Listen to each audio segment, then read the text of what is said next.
Hoje a gente vai falar sobre falsos positivos, ou terror dos falsos positivos. Para quem é aí da área de security, de testing, sabe o que é falso positivo e o trabalho que dá resolver esses casos. Então vamos lá, jovens. Falsos positivos. Por que é tão problemático? Fala aí, por que vocês acham que é tão problemático falso positivo? Todo mundo fala, né? Preciso de uma ferramenta de SAST. Mas tem muito falso positivo. Vou colocar um DAST. Mas vai ter muito. Como que é os falsos positivos? Ou então a clássica pergunta, né? Mas vocês têm falso positivo na sua ferramenta? É uma pergunta que eu quero responder na sequência. Mas aí, o que vocês têm a falar sobre falsos positivos pra gente introduzir o tópico de hoje? Cara, assim, na minha visão, o porquê que o pessoal é tão preocupado com falso positivo, tá? Primeiramente, porque fazer code review, quem falar que é fácil tá mentindo. Dá um trabalho danado você pegar aquela porra daquele código e ficar analisando, ver se você encontra ali a vulnerabilidade e comprovar que é uma vulnerabilidade. Então, o pessoal acho que tem medo disso, né? Do trabalho que dá quando você faz um scan e você acha muitas vulnerabilidades. Então, acho que esse é um principal motivo do pessoal ter tanta preocupação assim de querer o mínimo possível dentro de uma solução ali de scanner, né?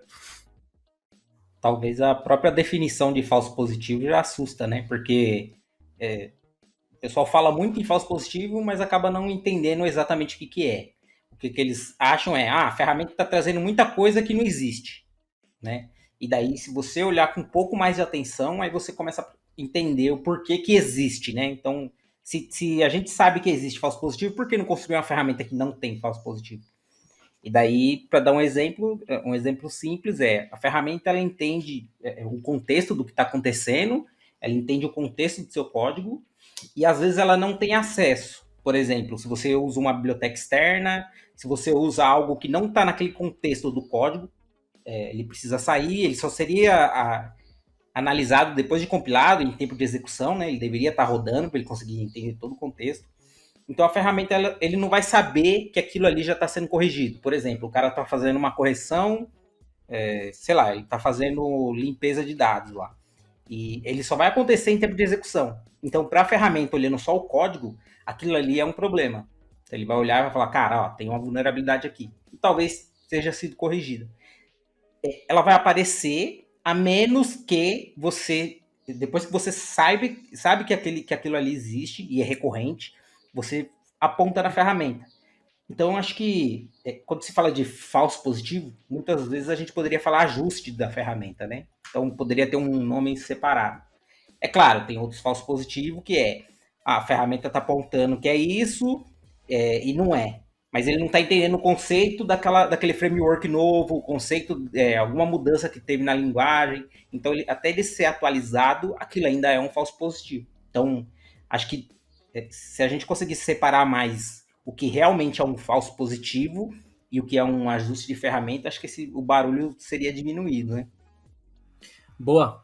Agora eu vou dar minha pitada aqui de contribuição também para essa introdução. Eu acho que antes da gente... Acho que tem a parte de contexto que o Rodrigo falou muito bem. Ela também envolve o contexto do teste.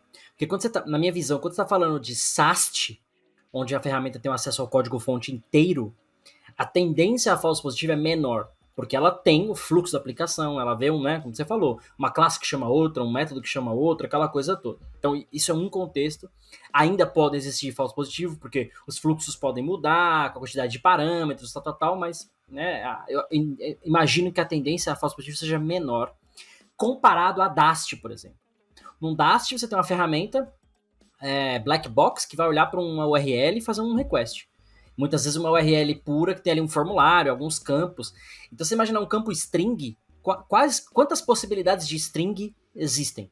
Mano, infinitas. Infinitas, Né? isso que eu ia falar agora. De um caractere a todos os caracteres do teclado combinados, né, em tamanhos infinitos. Então é impossível não ter falso positivo em Dast. Impossível. Né? Matematicamente impossível. Então o ponto aí o Rodrigo colocou, o contexto e acho que o Marcos comentou, a configuração ajuda muito bem.